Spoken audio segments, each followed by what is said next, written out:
Going to call the meeting of the January 8th, 2025 meeting of the Historic Preservation Commission to order. Can we have a roll call? Yes, Member Church is absent. Member McGuire. Here. Member Minor is on Zoom. Member Nickel. Here. Member Tanner. Here. And Chair Bergman. I am here. All right, we have a quorum physically present. Okay, so Member Minor is here, and there is no objection to her attending the meeting, so that we have a full quorum seated, and we can proceed with business.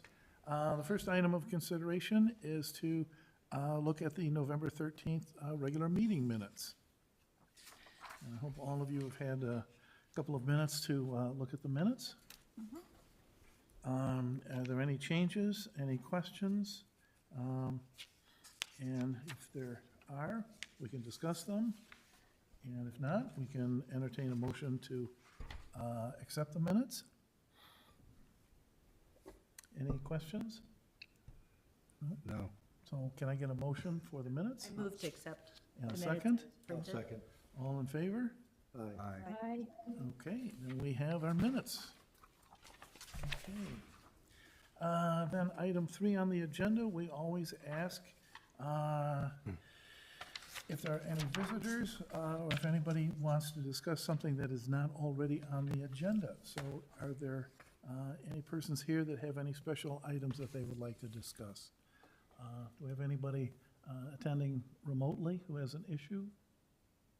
I don't believe so. Let me just. No. No, okay.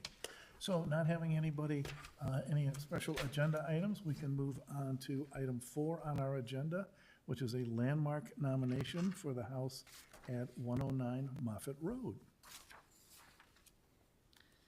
And so, since this is a landmark, do we have to declare a hearing? Or do we discuss the matter? So because it's a landmark, we can have them come up. It was advertised for the landmarking process. Okay. So they can come up and, Okay. So if we could have Mr. Davis, if you could come up to the microphone here, and please introduce yourself. We assuming that you live at 109 Moffett? Yep. My wife, Emily, and I, we've had the privilege of meeting many of you. We bought 109 Moffett about 3 years ago.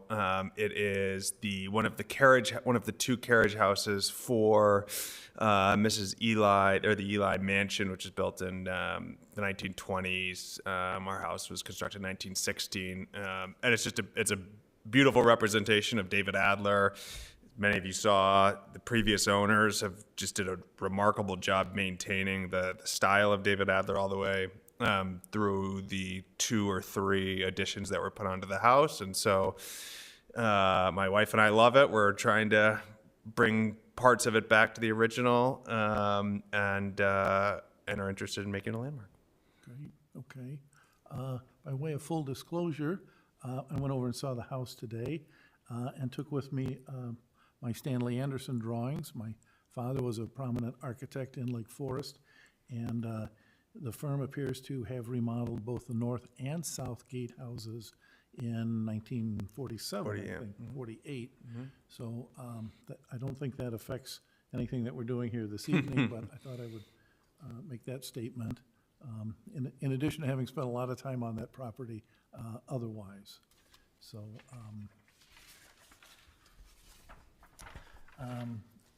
I think, have all of our members gone and seen the house?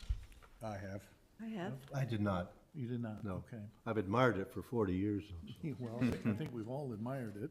So, okay. So, moving forward with this, we have a description of the house. Most people have seen the property. Do you have any comments that you'd like to make about the house? Any report? so we did provide just a report with some background information. Let me pull that up.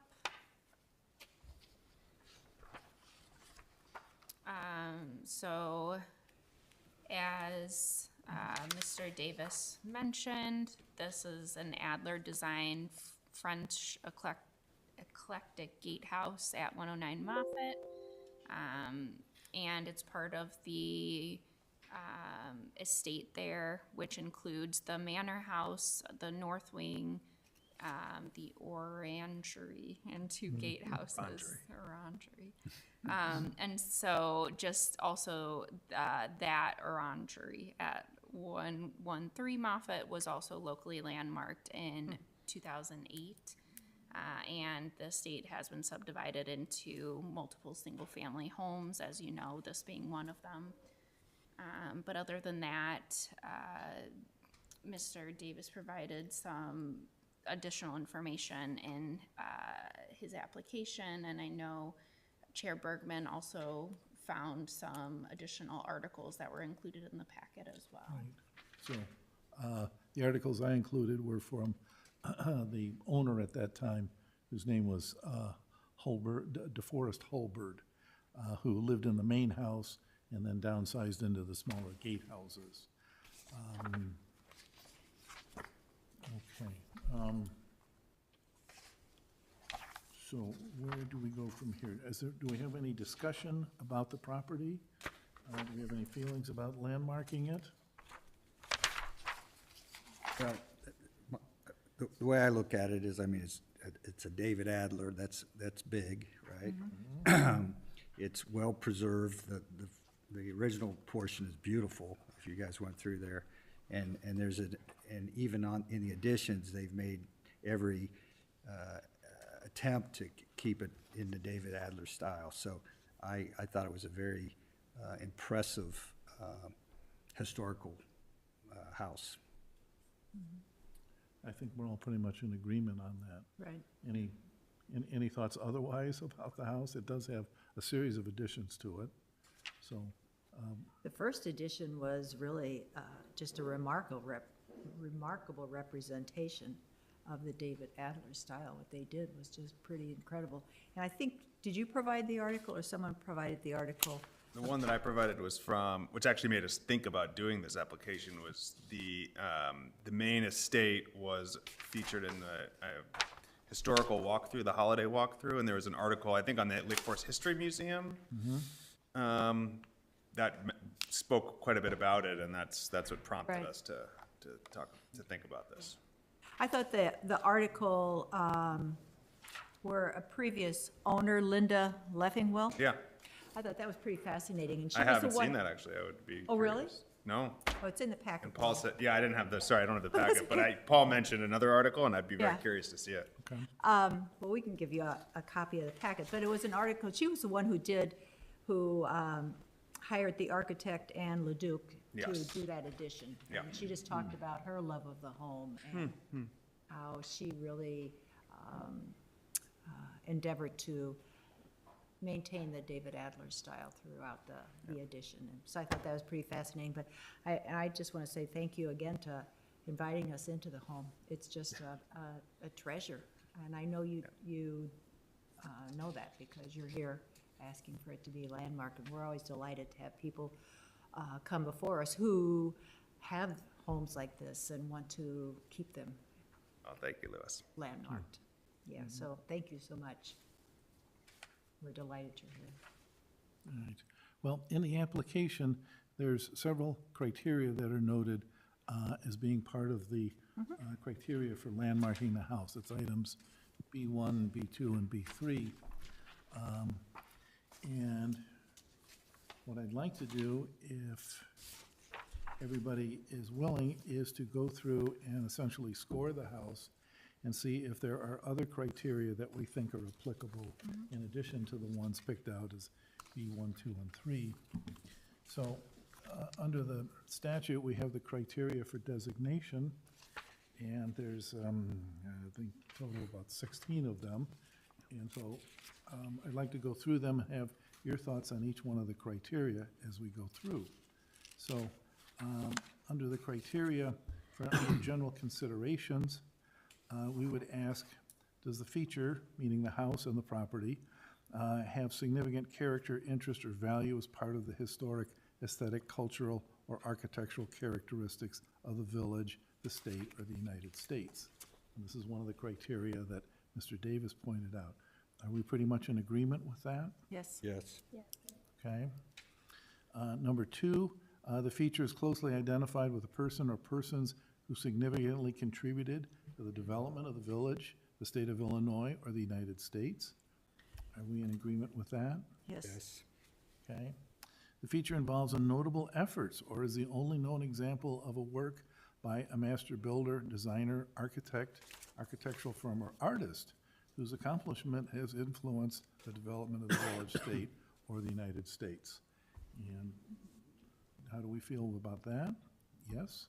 Yes. Okay. That covers the items that were in the application. Okay, so we get to item 4, the unique location or singular physical characteristics of a feature make it an established or familiar visual feature. Now, you mentioned that you had been looking at this house for 40 years. Yes, right. yeah. So do we think it is an established or familiar visual feature of the village? Very much so. Very much Sort of so. an easy call. Okay. The activities associated with a feature make it a current or former focal point or reference in the village. You can almost always talk about those two gatehouses on Moffett, and people know what you're talking about. Yeah. So, do we agree with that? Yes. Yes. Okay. Features of a type or is associated with a use once common but now rare, and is particularly fine or unique example of a utilitarian feature or possesses a higher level of integrity or architectural significance. So is this a use that is once common but now rare? Or does it have a very high level of integrity? Well, it has a high level of integrity, certainly. And I think it is a use that was, I don't know if it was common, but it certainly occurred having gatehouses at the entrance of Okay, grand estates. so we agree with that? Yes. Just Okay. one other comment along that line is, it's great to see where it's a true mansard type of roof, because, it seemed like somewhere in the 50s or whatever, they were building a lot of pseudo, and they didn't make it, if you will. David Adler is one of the few American architects that can design a French mansard roof. Yeah, okay. Everybody else is just whacking away at it. He's one of the few people that actually understands how to make that curvature put together. Very classy. So I will leave that comment there. And item 7, the feature is yielded or is likely to yield historically significant information or even prehistoric data. And at which point I have to interject of having spent a lot of time playing in the North Gatehouse as a child, we gathered Indian arrowheads on that property. Okay. So I don't think that alone is enough information to talk about this being a prehistoric data or historically significant, but I thought I would add that to the discussion. So I'm not sure we can score this as a yes. I think we end up scoring it as a no. Any comments to that? Okay. Item C, architectural significance. The feature represents certain distinguishing characteristics of architects inherently valuable for the study of a time, period, type, or property, method of construction, or use of indigenous materials. And having just called this out as having a particularly fine mansard roof on it, do we think we can say yes to it being a distinguishing feature? Yeah. Yes. Okay. The feature embodies elements of design, detail, material, or craftsmanship of exceptional quality. We think this has got high quality? Yes. Definitely. Okay. The feature exemplifies a particular architectural style in terms of detail, material, workmanship that has resulted in little or no alteration to its original construction. Yes. And I think we're particularly interested in the original part of the building and pleased that the additions are so closely follow that. So I think we can score that pretty easily. Features one of the few remaining examples of a particular architectural style, has undergone little or no alteration since its original construction. If we look at this feature in talking about the gatehouse itself, there's been very little change to the gatehouse. It has additions that trail off the back of that, but the gatehouse itself has not had a lot of changes. So what are your thoughts on that? I'd agree with that. Okay. Yes. The feature is or part of a contiguous grouping that has a sense of cohesiveness expressed through a similarity of styles, characteristics, time period, property, method of construction, use of indigenous materials or accents significant from the area. So is this a part of a contiguous grouping, being part of the Morse Ely estate? I think we can explore that easily. The detail, material, and workmanship of the feature can be valued in and of themselves as reflective of or similar to those of a majority of the other visual elements in the area. And so, Lois, you mentioned the integrity earlier. So this is a building with a high level of integrity. Okay. The structure is significant in its own right as a work of landscape architecture and not merely as a complementary setting for one or more structures or buildings. Now, this becomes an interesting question. If you're going to talk about landscaping, I don't know if there's a lot of significant landscaping about it.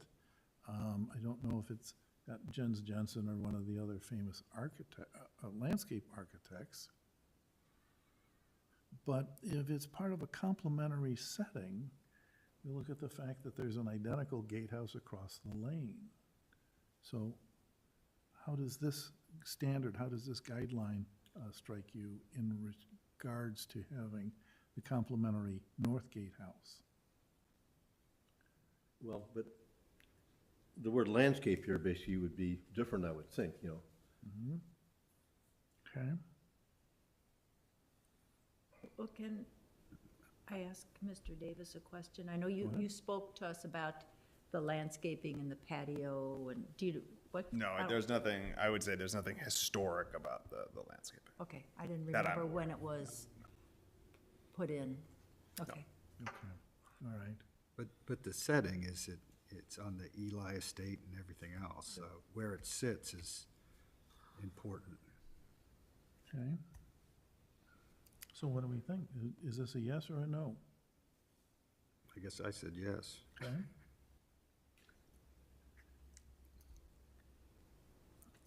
Lois, John? I just look at the word landscape and I don't see anything that ties into the landscape. Okay. Lois, what are your thoughts?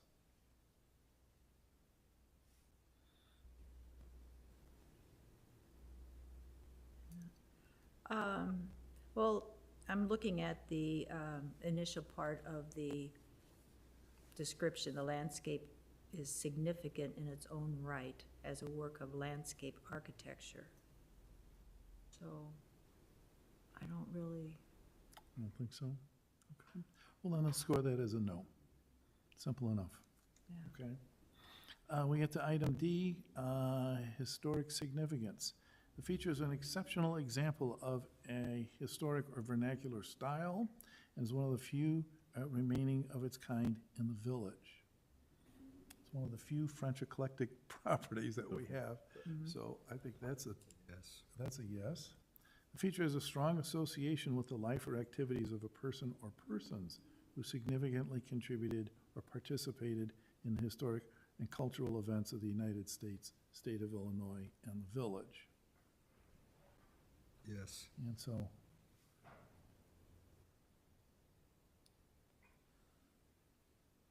she was Miss Ely was the heir to an enormous industrial estate. I don't know. That's the connection. Yes? No? Yes. Okay. I'll go with yes, yeah. Okay. The features associated with an organization or group, whether formal or informal, from which persons have significantly contributed or participated in the historic or cultural events of the United States, state of Illinois, or the village. So, I don't know. I'm not aware. Not anything that I Aware saw of in the any group. materials. So we don't seem to have any history in that regard.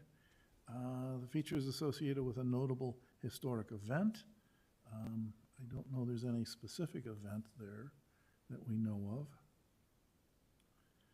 of. The features associated with an antiquated use due to technological or social advances.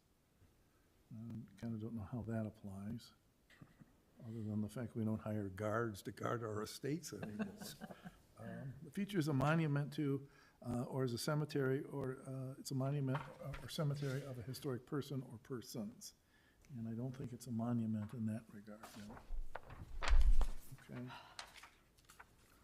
So that gives us the criteria for accepting this as a landmark. So, 1, 2, 3, 4, 5, 6, 7, 8, 9, 10, 11, 12, 13, 14. I have 14 bases for accepting it as a landmark. Can someone make a motion, if we're so ready, can someone make a motion to designate this as a local landmark? I moved, go ahead, Margaret. I move that we accept this as a landmark. Okay, I second that. second? I guess it would be approval, right? Yep. So do we want to have a roll call vote or just a voice vote? Yeah, we'll do the roll call vote. Okay, would you call the roll, please? Yep, Member McGuire, Yes. Member Minor, Yes. Member Nickel, Yes. Member Tanner, Yes. and Chair Bergman. Yes, All right. great.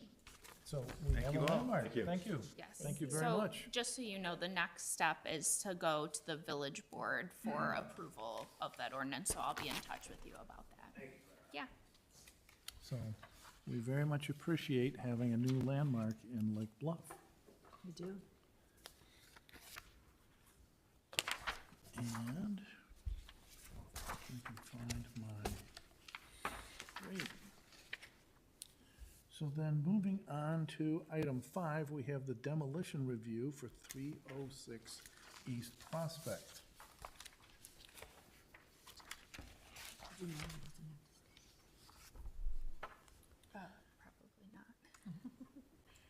And so,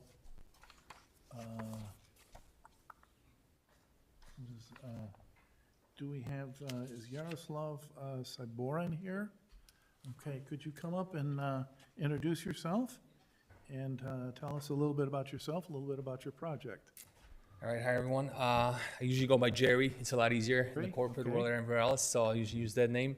I recently purchased the property at 306 East Prospect. We're potentially looking to move into the area. We currently live in the city, so we're trying to figure out if whether this neighborhood is a better fit for us, for myself and my wife.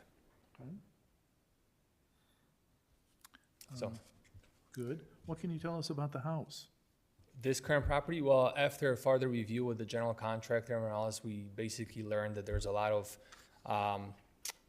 unstable items within the house, the foundation itself and everything else in terms of the walls and everything else, and it's basically would appear that we'd have to rebuild the entire house from the ground up. So we've made a decision to basically tear down the house and try to build a new home on the piece of land. Okay. What's wrong with the foundation? There are cracks on the slab and then on the sides of the walls. Does the house have a basement? Yes, it does. Yes. And there are cracks in the floor of the The basement? cracks in the floors and on the sides of the walls inside, yeah. Yeah, so we had a review with the professional and basically, the determination was this would have to be basically rebuilt from scratch almost. Okay. How many bedrooms does the house have? Currently 2 bedrooms. Well, there's one on top and one on the first floor. Okay. And bathrooms? There's 2 bathrooms, One up, one down? one up, one down, yes. Yep. Anything in the basement? There's nothing in the basement other than the furnace. Okay. Yeah. Is there anything else wrong with the house? With the house, Yeah, well, everything there, the walls are not insulated, basically, the floors are uneven. We basically, again, like when we talked to the general contractor, it would appear they would have to take down majority of the house down because things are not up to code and everything else, right? So the house would require basically entire rebuild.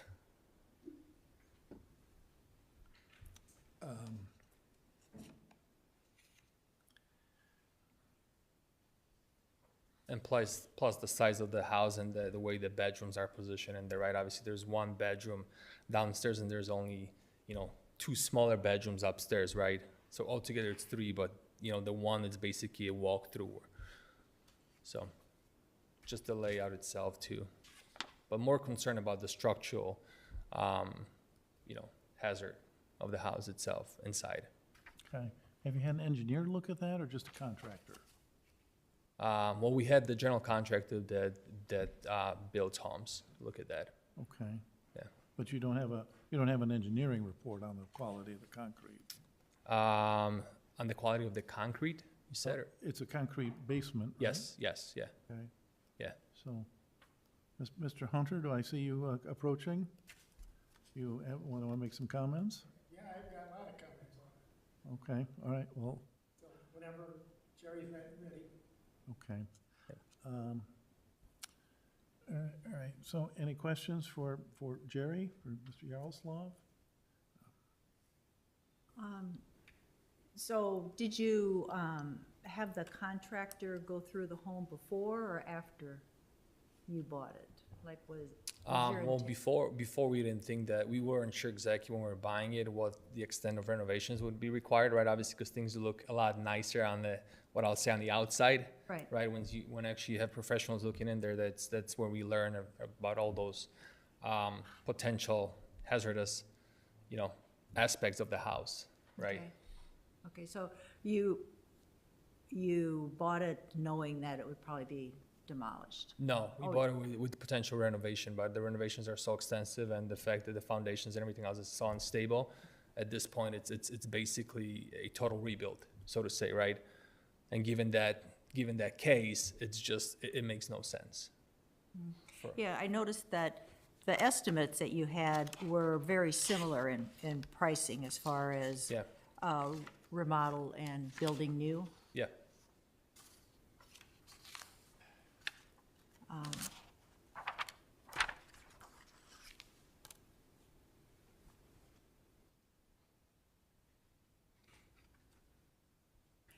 Would that include, like you were saying, that there were only 2 bedrooms? So were the estimates to remodel that existing structure, or were you gonna add on Well, to it for The bedrooms? problem with the structure, like I said, is there's a lot of aspects about the current structure, like the insulation on the walls, everything else, all the cracks. The house is basically moving, so to say, right? So the actual structure is somewhat hazardous, right? So that's where I was kind of going with that we would basically have to almost rebuild the entire house from the ground up in order for it to make it safe, right?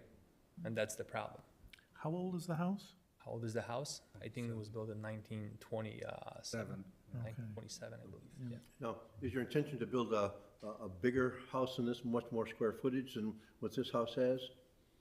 A little bit bigger. This is less than 2,000 square feet altogether, right? And so with your quote, upgrading of the house in terms of your estimates, did that include then expanding the size of the house in terms of the number that you have here? For, If you're gonna upgrade the Yeah. existing structure, yeah, did your estimate here include then adding more a little bit square bigger, footage yes, to it? yes, Okay, yes, a little bit okay. bigger, yes, yes, yes, yeah, Because that's a big number, and so that would actually, Yeah. you know, make it Yeah. more understandable in terms Yes, of yes, why the yeah. number is as big as it is, okay? yeah, yeah. Paul, I can add a lot to what Jerry's saying, Okay, if that's okay with you. Yeah, sure. if you, will you please introduce I am yourself? Bob Hunter, Tell us your address. 314 East Prospect, immediately next door to this house. I've lived in that house, or next to that house, for 49 years. And so for the last 35 to 40 years, I was kind of a semi-caretaker to the house. The woman that lived there, who in my mind was a notable person, Betty Ferris, who lived to be 100 and a half, as she would like to say. And she was the grandmother to all the kids in the neighborhood. Anyway, that's kind of beside the point. But the house is, Jerry hasn't really told you everything about it. The basement is a mess. One of the main structures is a lally column that they use to hold up something temporarily. You know, it's got the holes and the screw jack. Is that the screw jack on it? Yeah. That's holding up part of the first floor. The basement leaks like a sieve. In the back of the house, there's an addition that incorporates the laundry room, the kitchen, and part of this second bathroom that's downstairs. And that is done on a crawl space, and the crawl space connection to the basement is just a big chopped out piece of the concrete wall with dirt in there. The addition on the back is a gabled addition, and the rafters, in my opinion, are shot because they're like this. The windows all have to be replaced, and the entire infrastructure is gone. It's all lead pipe. It's all, I think it's BX. It's not. There's no conduit. And the stairway is when Mr. Ferris passed away in his bedroom on the second floor. The fire department had a very difficult time just navigating him down the stairway. So and the garage is a piece that was put on in the late 50s or middle 50s. That's falling off. It's deteriorated, and the plaster on the outside, the stucco, is pretty well shot. So as much as I would hate to see the house go, I actually did some fiddling around with what would I do if it was mine, and it'd be very, very tough to do it. So I see no reason to think about maintaining it as a historic trust, as much as I would like to see it go. And I'd like to see whatever Jerry does fit in the scale and the character of the neighborhood. We're a pretty diverse looking neighborhood, and nothing has been done on that block for many, many years. Anyway, so that's kind of my piece, but like I say, I watched over that house partially since 1979 and mostly since the 80s until Betty died, and then when her granddaughter moved into it for the last 12 years, that too. Okay, Okay, thank you. all right. What are your plans for the replacement house? What are my plans? Yeah. In terms of, Do you have any architectural plans for a not replacement house? yet, but I do have a sort of a picture of a house that was built recently on 116 Ravine Avenue, which is sort of what I'm thinking. Are you gonna hire an architect? Are you Yes, gonna- of course, I can, yeah, this is just, we're in the process of working on it right now. We just don't have it finalized, and I just kind of want to give you an idea. I wish I could do it myself, it would save me a few bucks, but unfortunately, I can't do that.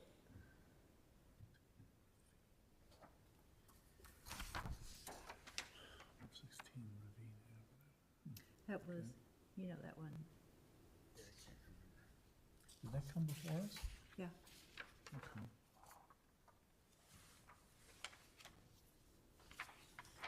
It's right next to the parking lot by Artesian Park. Right, I remember that there It's was the a last demo, house there was on a demo Ravine. there, we approved.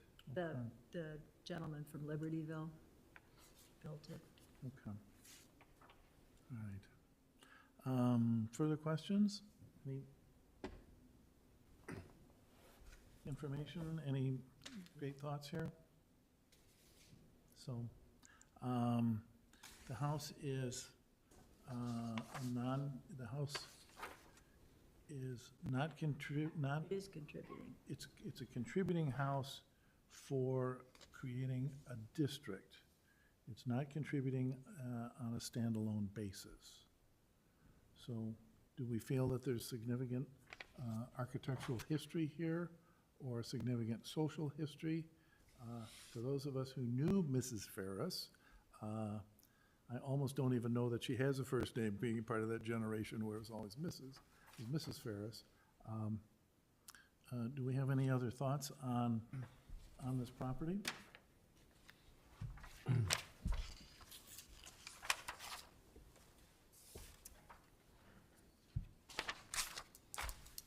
So,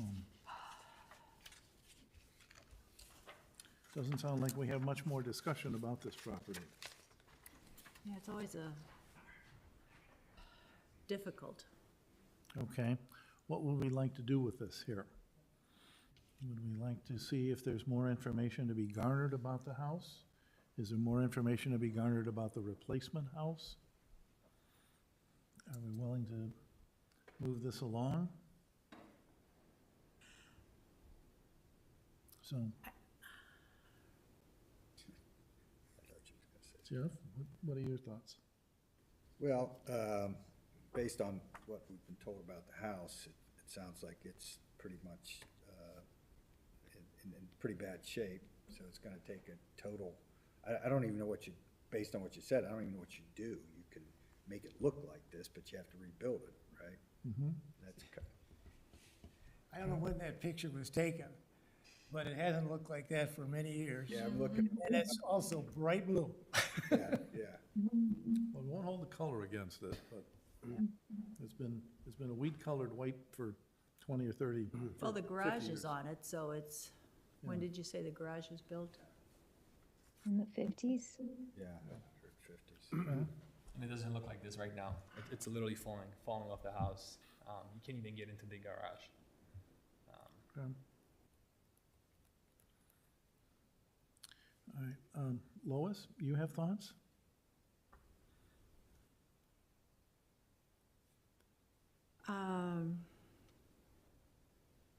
Well, as I said, it's always difficult because we're here because we want to continue to preserve the historic character of the village, and that's by maintaining some of the historic structures, which that is. Hearing Mr. Hunter's description of it, it sounds like it's in really structurally poor shape. We haven't gone through it. I mean, I wouldn't be able to identify all of that anyway, but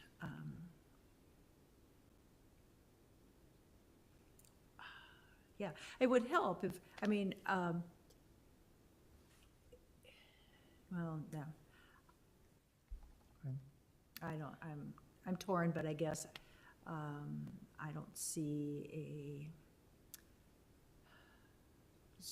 pressing need to continue to delay it. Okay. Margaret, we haven't heard from you. Margaret, are you still with us? Yeah, I'm still here. Good. I mean, Mrs. Ferris was part of the community and was beloved, but I don't see that the house has architectural significance. It's had multiple additions with the back and the garage. It's in disarray, so it's not structurally, it sounds like there's not structural integrity in the house, and therefore I don't see prolonging it. That said, we want the streetscape to remain in a certain way, and so the design that he comes up with would be interesting, but I don't know that is necessary to inform this decision. Okay. Good. John, your thoughts? Looking at it from a practical standpoint, it looks like it would be a major redo as you've described. And while the numbers looked, pretty large to begin with, the more you describe the condition of it, you'd have to rebuild everything. I'm not sure what you'd even salvage of the existing building in terms of then what you have to have almost all new materials by the time you got done. And starting out with the structure. So I think it's impractical to, try to maintain the original look and character.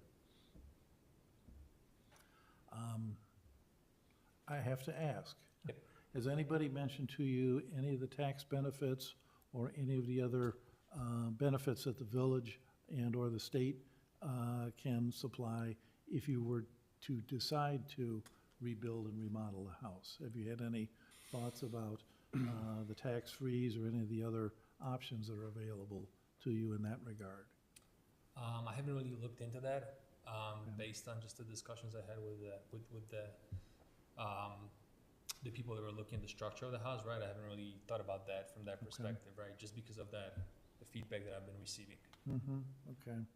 Well, it seems to me that if you're talking about $700,000 to $800,000 to rebuild the house, or $800,000 to $900,000 to build a new house, in some ways you have kind of a wash going on there. The numbers aren't that much different. If you're It's a gonna, bit of a bigger house. you're gonna put, you're into it for $800,000 no matter what you do. And so if you add $100,000 onto that, you end up with a whole brand-new house. But at $800,000, you have remodeled the old house. If you apply tax credits to that, are you actually saving money?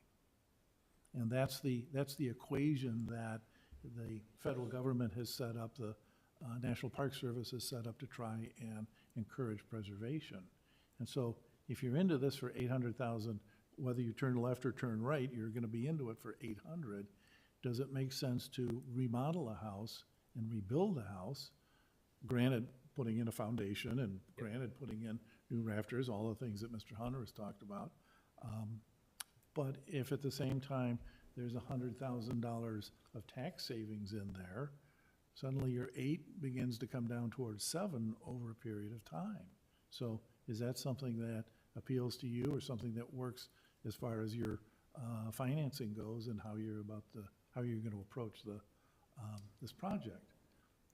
I don't think so, just because of all the hazardous items within the house and the rebuild of those items, right, that are concerning items, right, on the list for me. Well, you're already you're gonna rebuild them, or replace them for the 800. So then theoretically, you would insulate the house. Theoretically, you would figure out some way to patch and repair the cement or the concrete. You'd figure out a way to take the bad addition off the back of the house and just simply replace that. And so all of those components could fit within the $800,000 budget you have. And then if you're gonna apply a tax credit to that, does that suddenly change the value that you have?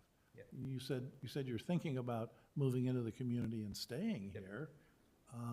The tax benefits last for eight plus 4 years, so that would be 12 years. So that's something to think about.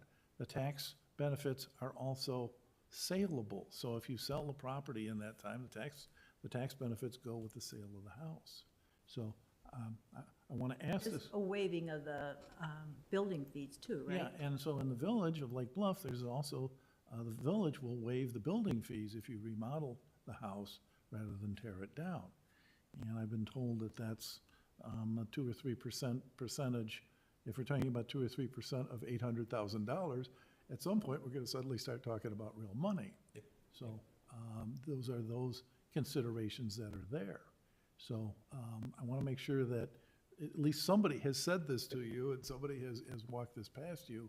Yeah, we've sat down, we thought about this, we kind of went back and forth on this, and we kind of, after having all those, side conversations, all those sidebars with those individuals that didn't know a lot about that stuff, we just made a decision that, it would be, the current condition of the house is obviously not livable, it's not safe, and then if you were to redo some of those items, or a majority, basically 99.9% of the house, it's still, it just wouldn't make sense for us, right? Just to kind of, it's basically you're trying to rebuild, It just didn't make sense to us, right? Again, we spent some time, we went back and forth on this. Again, the initial thought was that, hey, we'll just remodel it.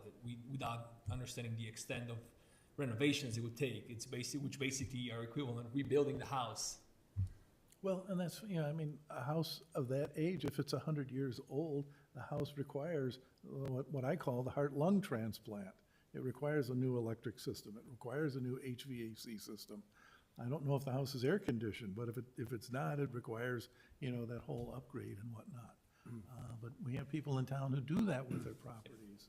So we want to make sure that we ask that question and see if there's any interest on your part in doing that.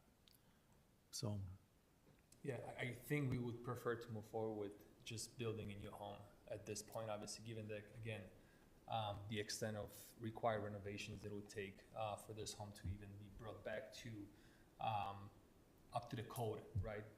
Again, as you mentioned, trying going upstairs, I can barely fit going upstairs myself right now.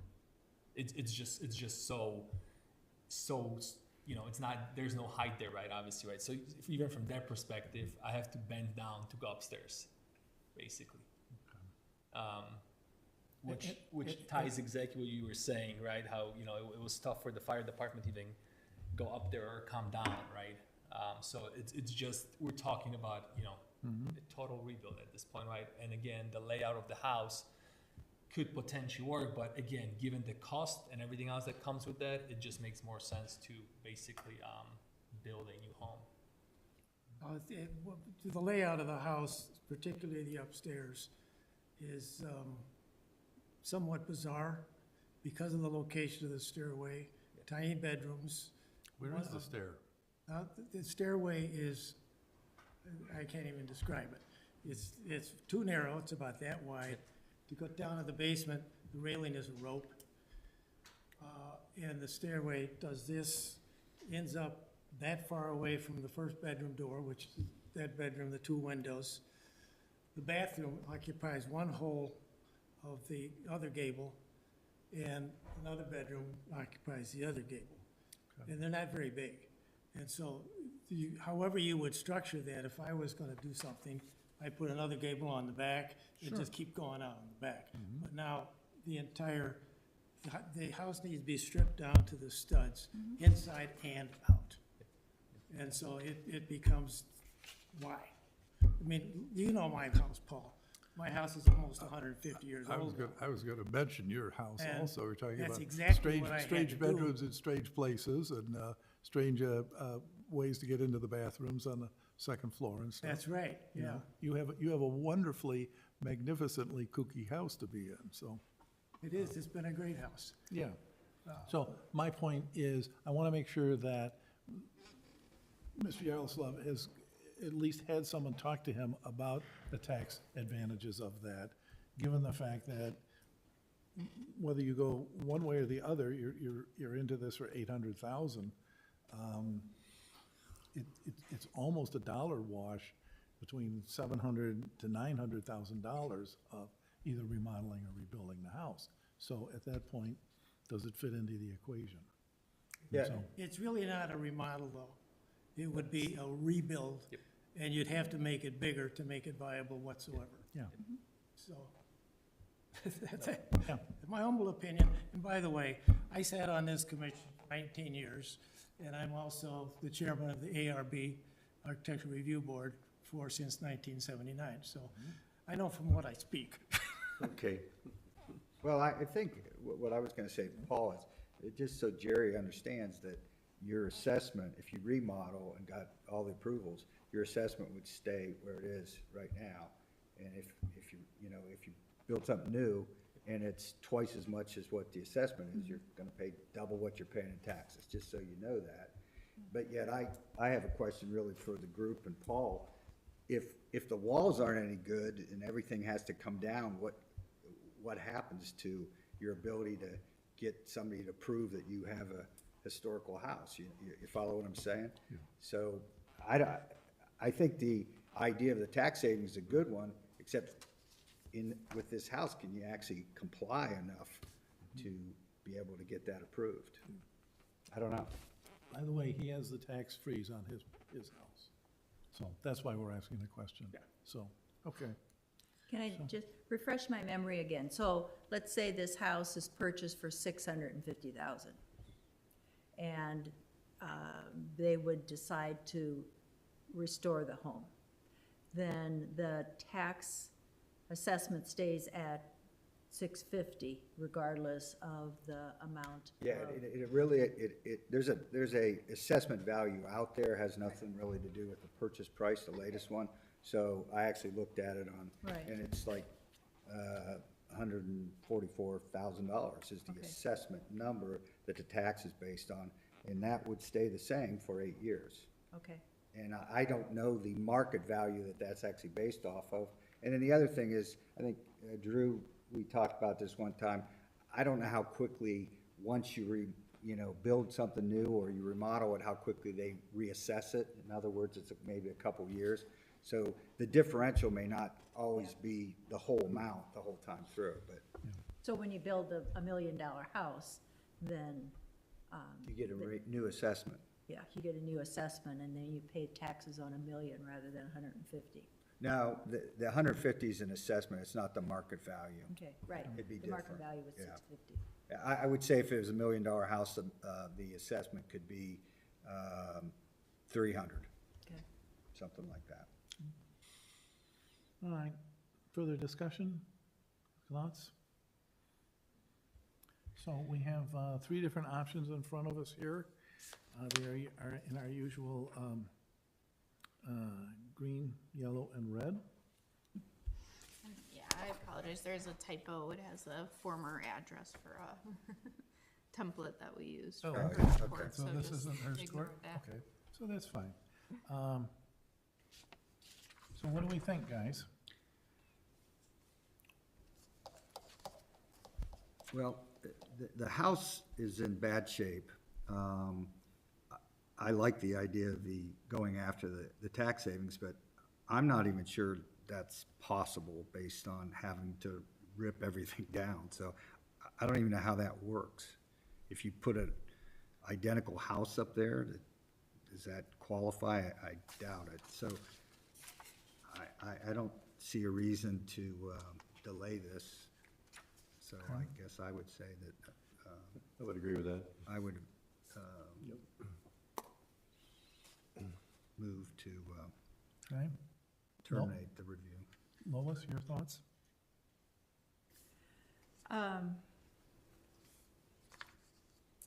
Yeah, I don't see any reason to continue to discuss it, and I don't see any reason to delay the approval. It doesn't sound like the owner wants to continue with looking at the tax incentives, which would be the primary reason to delay it, so that they Yeah. could investigate that further, so I would support what Jeff. Margaret? I would agree. I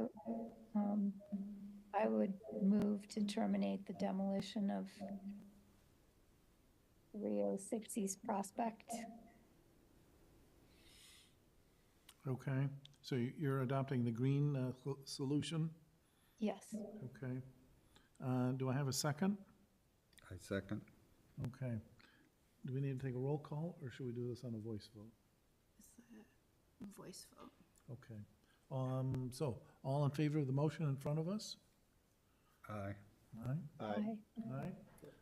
We have a motion to terminate the demolition review. So you have your demolition. Thank you.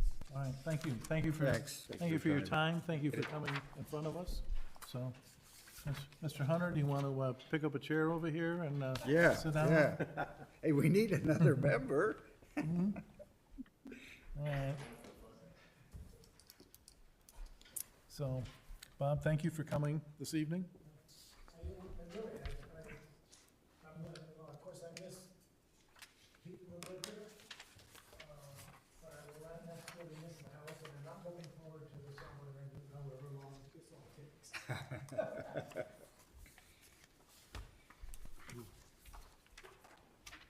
So,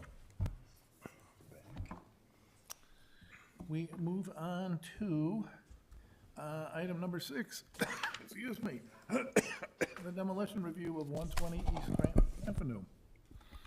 And so, Mr. Whitmer? Hi. Thank you. Thanks. Thank you for coming this evening. Thank Can you. you tell us a little bit about your project? Sure. We're in front of you for demolition of the existing bank building. Maybe you can just go to the site. This is a topographic site plan of actually the whole block. So we're just the first 3 west lots. It was built for Northern Trust in the 70s, brick building. Had no really additions or many modifications over time that I understand. Maybe go to the next slide. Going back through the Lake County maps and looking through the historic maps, you can see this is an earlier one in the 20s, and there's a house that was, I think, in the center, a larger house, and then there was a house on the west end that were torn down to make the bank building. Then you can go to the next one, and then these are very difficult to read, but you can see the bank building with the parking lot. This is prior to the additional parking that they did to the east after this. So this is in the 70s, and that's really the current condition that the bank is in.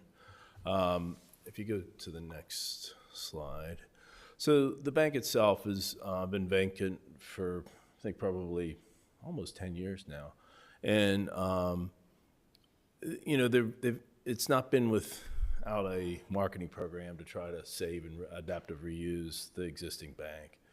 They've had not a lot, but a couple of different people come and look at it.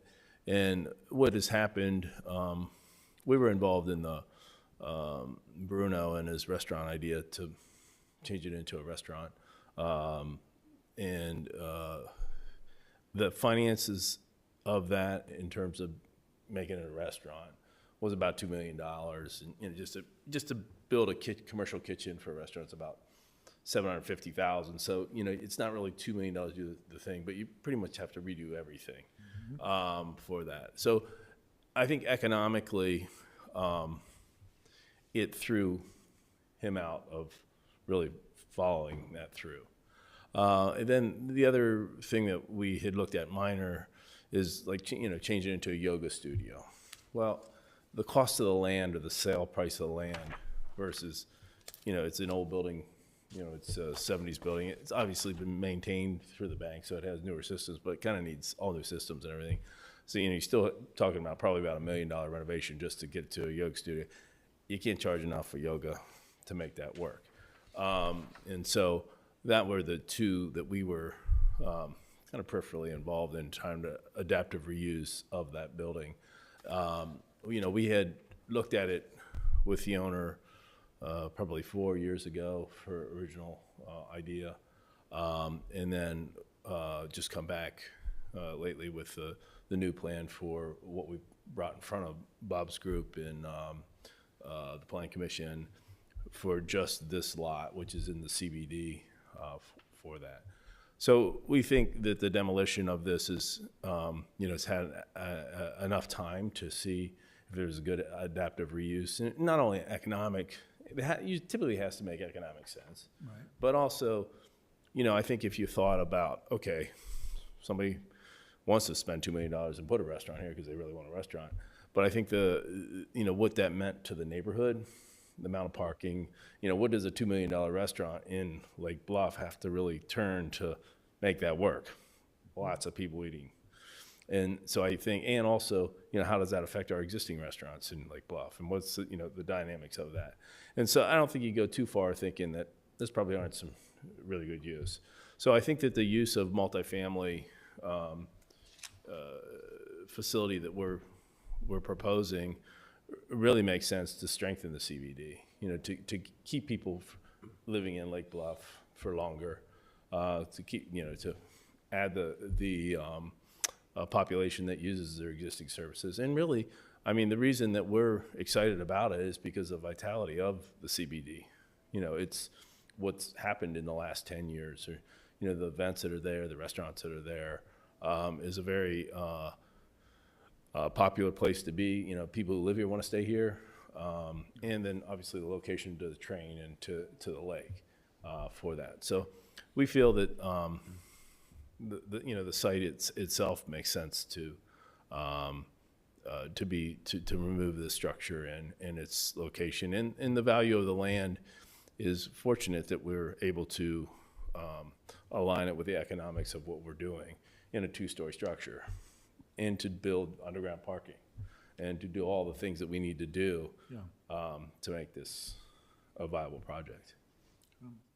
Good. For the record, the west property that you have was the Arvidsson property that Mr. and Mrs. Arvidsson had.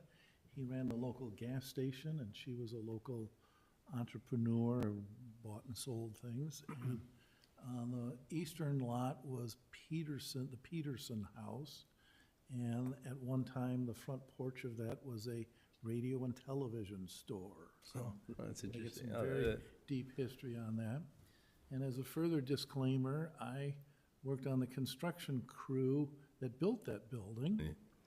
And so when you get around to trying to tear down the vault there, you need to have you guys call me. I will tell you what's inside the concrete. So. Yeah, it's, well, we don't, typically we've done unfortunately, we've done a couple of buildings where we're taking down vaults and banks, and it is a major chore to get that out. I spent an entire summer tying rebar Did you? together. And that, to build that vault. And just the door itself and all, the whole thing is just a lot, yeah. Okay. So, okay. Who was the original, do you know who the architect was for the original building? I couldn't find that either. No. My dad put together several proposals for it, all of which were turned down. Oh.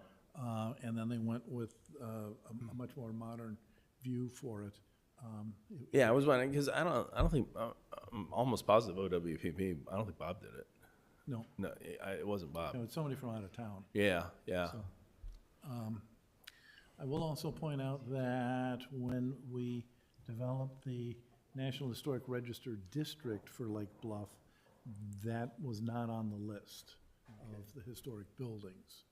So the building kitty corner to that, the Bluffington's building, is a Stanley Anderson building, and was sort of the basis for building the National Historic Register District, but that was not part of the consideration for that, so I can add that to the discussion also. Does anybody have any? Was that because of the age? I mean, it's barely 50 years old now. It's 55 years old. We would have, in designing the historic district, we would have gone, if it had been important to have it in the district, we would have asked for dispensation to put it into the district. So that was at the time we put this building on the National Historic Register. So we reached all the way around town, picking up all of the significant buildings that we could. And so that was not part of it. So any questions, any other thoughts for Mr. Whitmer? This looks like an exciting project. We've been looking at this empty building for a long time. The good news is at least they have kept up the landscaping and things like that, so that basically it's not an eyesore. But it's just a matter of time, that something happened to it that made sense in terms of, and the original structure doesn't look like it would fit for hardly anything else other than another bank. And I know that another bank tried it and they left. And as far as restaurants are concerned, when Holly's Bistro came in, that basically sort of changed the whole downtown area. And it's just gotten better and better and better. And so I think that we have plenty of good restaurants now. So probably that would be very difficult to justify, especially at this stage of the game. So it looks like a great project. The Lake Bluff History Museum went through a process of looking at that as a new building and ran into many of the same problems that you're talking about. So. It's expensive. I mean, the property itself is valuable. I mean, it's such a great location, and I think the equation would work if someone would put a free roof on it.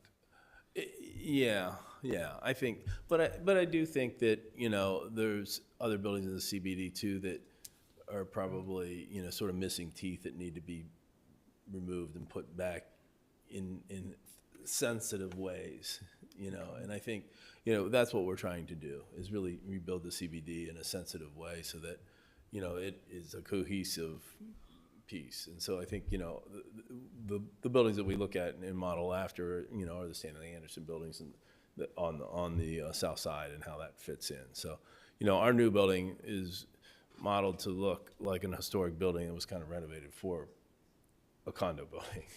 You know, I mean, that's kind of the process that we think that makes a lot of sense to do that. And it being in the CBD too, you know. But the key is the location. You know, making it so people don't need to use their car. You can walk to the lake, you can walk to the train, you can walk to restaurants. That's key. How many car spaces are you putting under the building? I think in the basement, there's 14 individuals, but they have a chance of about half of those being double deep. So if you did have a car that you used, So they'd be tandems.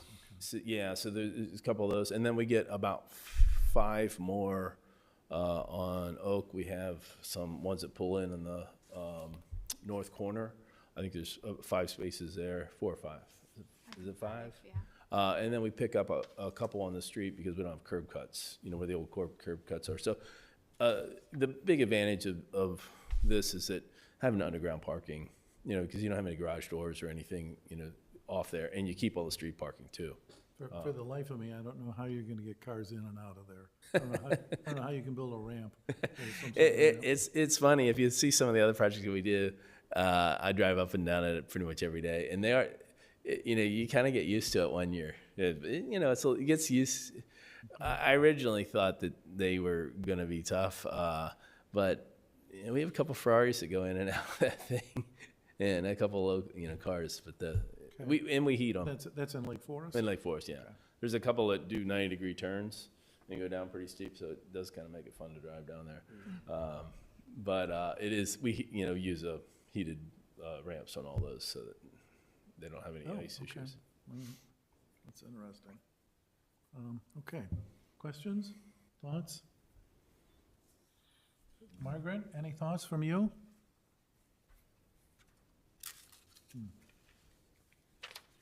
Muted. She's muted. Okay. She's muted, yeah. All right. Margaret, I'm hitting ask to unmute. It should be popping. There you go. Oh, I said no, other than that's where I opened my first checking account in 4th grade. Back when it was the Lake Bluff Bank. Yep, exactly. Okay.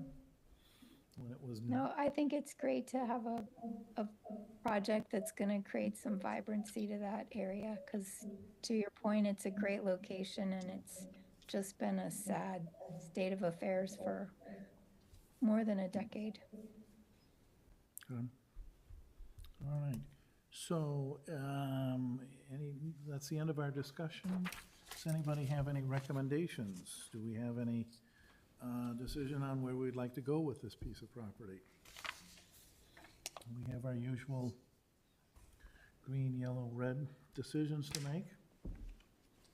I would move that we terminate the demolition review for 120 East Granton. Okay. Second? We have a second? Okay, any further discussion? No? No. All right. Voice vote or roll call? Voice. Voice vote? Okay, so we have a motion, we have a second to terminate the review. All in favor? Aye. Aye. Aye, okay. We have the motion, it's made. Thank you. Whitmer, you have your demolition. So, thank you. Thank you for your time. Thank you for coming and putting on your presentation tonight.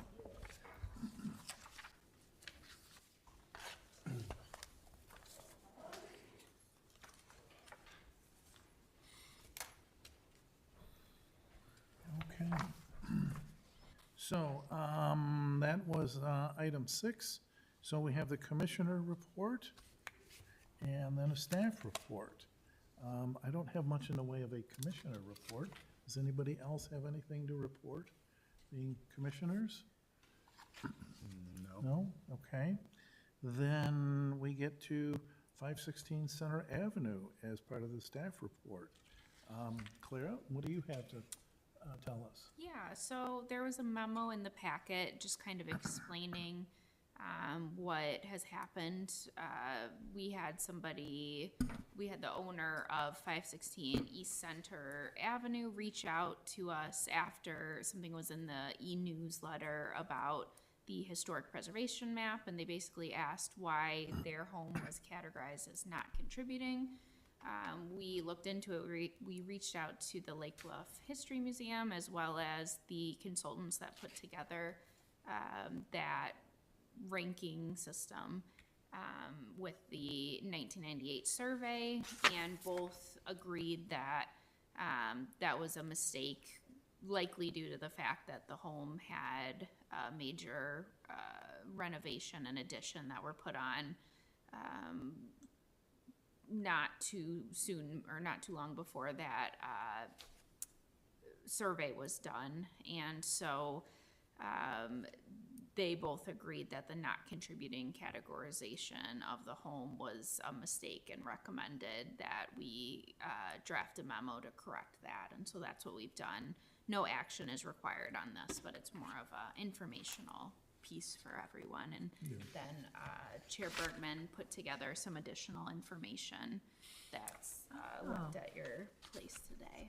So what I've done, Margaret, I hope you have a copy of this, but what I've done is I put together a memo on the process of reviewing the significance of a property, the significance and the integrity of a property. And so I put together a sort of a timeline and explanation of what we look at. So on the second page of this is a discussion of what are the significance ratings. And the house must be 50 years old. You can read, I won't read all of this to you, but it talks about whether a house is significant, whether it's contributing, or whether it's non-contributing. And that information is the test. It's developed by the National Park Service. This isn't something that we've sort of dreamed up or, created out of whole cloth. This is something that's used all across the country as part of the review process. So that's the standards that we used. Then, having stated the standards, I tried to turn around and actually apply them to the property. And so, in looking at it, we got from the History Museum a very nice picture of what the house looked like. Certainly from my recollection of what it looked like in the early 60s. This is my night to talk about all of my experiences in Lake Bluff. I happen to know the kids that lived in this house, and I've spent plenty of time playing baseball and goofing around with the Pratt family who lived here. So here you can see the house as I recall it looking in the mid-1960s, and then you see various pictures of it after it's gotten the addition put on it. I then went and compared the house from the 1950s to examples that you can find in the McAllister Guidebook to Architectural Houses in the United States. And so I tried to take an excerpt out of the McAllister Guidebook and then show it next to the 1950s house. So you can see the various aspects of the house keep following forward in the McAllister Guide.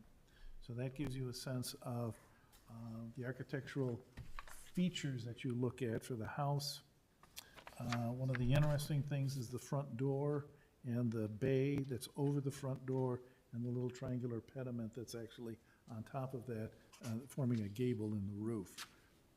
That bay window is called a cutaway bay, and it's something that fits right smack into the middle of the groove of what defines a Queen Anne Victorian style house.